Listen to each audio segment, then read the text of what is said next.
Listen, I'm here on behalf of representing two close friends of mine. Georgia is a friend of mine. And of course, y'all know Donald John Trump is a very close friend also. So that in that order. Let me tell you why. I'm a 4th-generation Georgian. And when I look around, and I've been blessed to travel the world. My father was a retired sergeant major. He went on to the Lord. He's from Newnan, Georgia. We traveled this great world, and I was privileged to go to the Far East, the Middle East, as well as this great nation. And it's sad to see what's happening in this great nation. And I say that because we were the city that landed the Olympics, ladies and gentlemen. Yeah. Think about that. We were a city that was too busy to hate. Listen carefully. Too busy to hate, meaning Democrats and Republicans came together. Yeah. You know, my business here for 30 years, some of the news people, y'all know me for years. Y'all know my character. Everybody knows the LeVells, okay? So when I come up here and speak about our great state of Georgia, I'm very passionate about it. I showed up to this town with $34. And I met Maynard Jackson in the restroom at Cyclorama. Here's the true story. At the urinals. Yes, at the urinals. Yes. And he looked over, I said, wow, Maynard Jackson. I was invited to the Atlanta Association of Black Journalism. Yes, the conservative. Yes, remember, Republicans and Democrats got along? Okay? And he says, you know, now's the time to build a business. A black business especially. 1994, I had my ribbon cutting. 6 years later, I was a millionaire. Yeah. And so when thank you.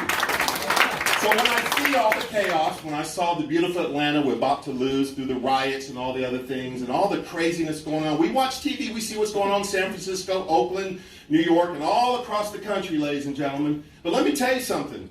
We're not short from the same thing they're going through. And how it starts right now, we have a DA right now who was born in Inglewood, California, who was predominantly raised in Washington, D.C. Now listen carefully, guys. And the reason why we're here right now having this conference, and the reason why we're where we're at now, is because we have both sides of the aisle. Watch this. Channel 2, listen carefully. That both sides of the aisle are infected with pay-to-play and special interests.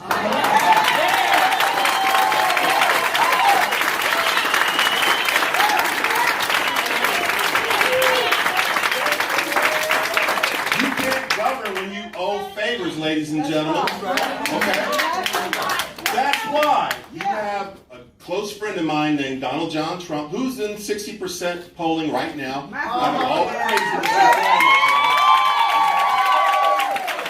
Because he made an oath, and he keeps constantly saying, I don't want your money, I don't need your money, I just want to do what's right for you.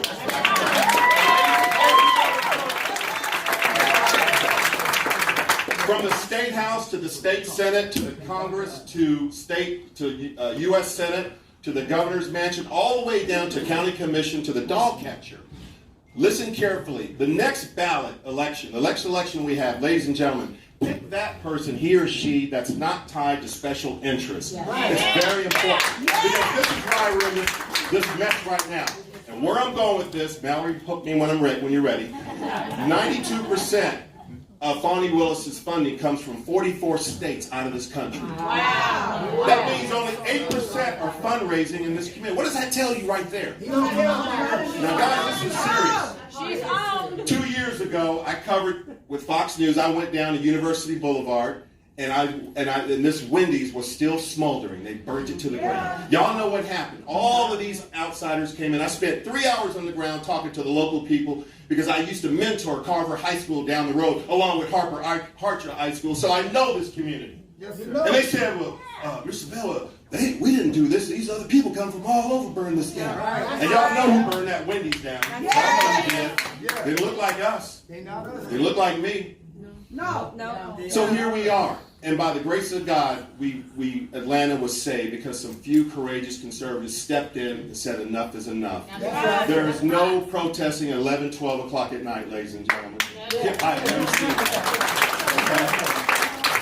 And the reason why we had that is because we allowed wokeness to come inside our great city, the city that was too busy to hate. Listen carefully. That's why we had a one-term Atlanta mayor, Keisha Lance Bottoms, that invited all the silliness in. That 4-year-old was murdered, killed, and many others. But I say this, instead of going on a witch hunt on a perfect phone call, Ladies and gentlemen, we had never had an election in the nation's history where the country was shut down and said, we'll just send you a mail-in ballot. Come on, somebody. All the military people in this room, including my dad, all my uncles who served from Korea, World War II, all the way to Vietnam, the absentee ballot was designed for the military soldier and the people who were in the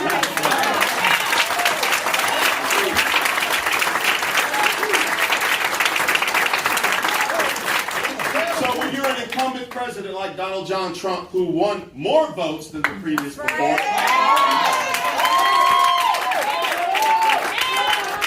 I am one of those 80+ million voters that you and everyone watching this that represent this great movement. That's right. And you come in here and say, well, wait a minute, I got more votes.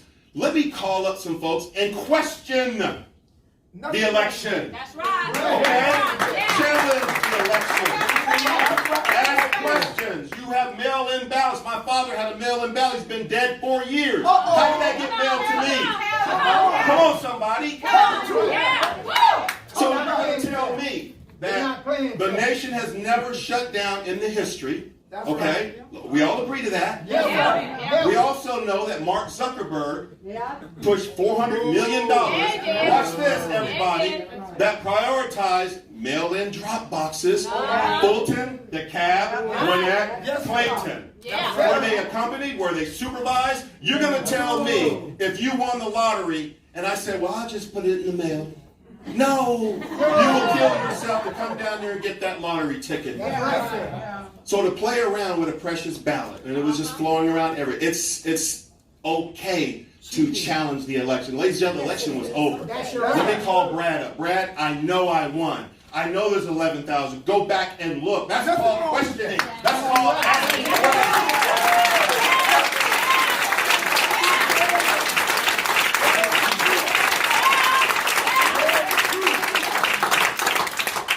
When I think about that, I think about the great Reverend A.D. King. That was my sister, Alveda King's daddy. Who started the movement, ladies and gentlemen. It started with Kentucky, okay, on housing. And all during that tenure, my uncles, who was Dr. Nolan LeVell, had a church down here on 2nd Avenue, who all marched in the SCLC, who all marched to say, hey, we want to vote. And to get persecuted and to have their truck blown up, have their houses threatened, their family threatened. That's voter suppression, ladies and gentlemen. That's voter suppression. But here we are now. Here we are now. A sitting U.S. president can't call and say, wait a minute.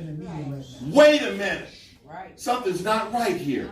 That's a fair thing to do. But then you have a DA that runs on a campaign, I'm going to get Trump. I'm going to get Trump. Now listen carefully, guys. You have a DA saying they're going to run on a platform to get, what if that was you? Rudy Giuliani, a good friend of mine, known him for years, sat on that courthouse steps. He told you, whether you vote Democrat, Republican or not, this pendulum swings, ladies and gentlemen. And this could be you. This could be your cousin. This could be your brother. This could be your mother. Right is right. Wrong is wrong. And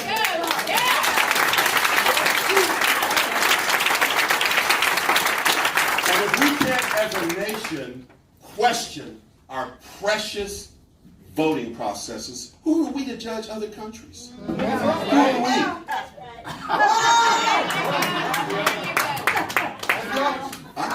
I can't see for the stick in my own eye. That's scripture. Who are we? Now, guys, we have the same thing going on in New York. We have the same thing going on in Mar-a-Lago. We have the same thing. And I'm going to tell you guys what I said earlier in the speech. I'm going to sit down, Mallory. When you have an elected official that has consumed himself or herself in pay-to-play, listen carefully, ladies and gentlemen. You are compromised.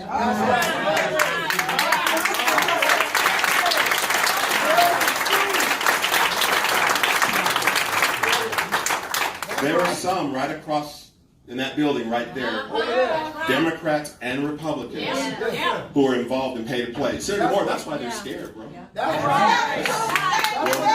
we can't do that, Senator Moore. Yeah, you can't because you're owned by play-to-pay. Y'all see what's going on? So when you have a person that says, I'm not going to take your money, I don't need your money, let that be you. And ladies and gentlemen, I'm inspiring the great men and women in this room. And if this gets out there, is to put your name on the ballot and join the great America First movement. America First movement is for one blood, one nation, under God. Not Republican, not Democrat, but one blood, one nation, under God. That's who we are. That's who we are. So watch this real quick in closing. And I want everyone to listen to this very carefully, what I'm about to say. Because this is going to apply to everyone in here and everyone watching this video or the news tonight. Inclusive.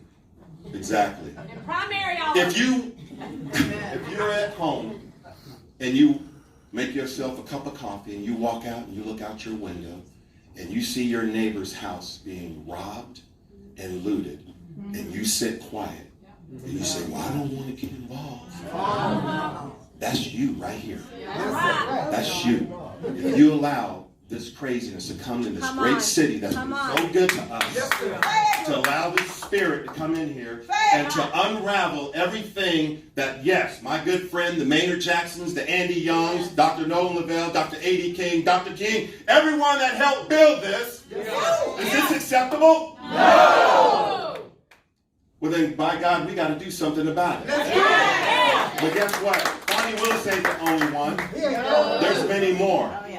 We want people that care about Georgia. We want people that love Georgia. We want people that get along with each other, how we landed the world stage that says, man, this city is too busy to hate.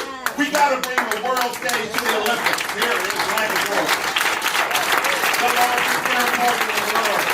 The great courthouse, the great AU Center, the great Calvin College, the great Georgia Tech, the great UGA, the West Georgia College, the Middle Georgias, all the universities, the great military bases that we have. We need a positive vision. I'm going to tell you like this, going forward, and I share this because y'all know me. There's many people know me. The news, everybody, my jewelry company for 30 years, everybody's wearing a watch, a ring, or something in this community. And I don't want to call the names because y'all will come after, the woke will come after them, and Bruce mentioned your name in the press conference, and they'll try to terrorize them. But we know who they are. How we amend this and how we fix this is that ballot, ladies and gentlemen. We got to keep fighting. We got to early vote. We got to do everything we can. We got to get the message out and say enough's enough. We don't want to lose our great city and our great nation. Got to drain the swamp.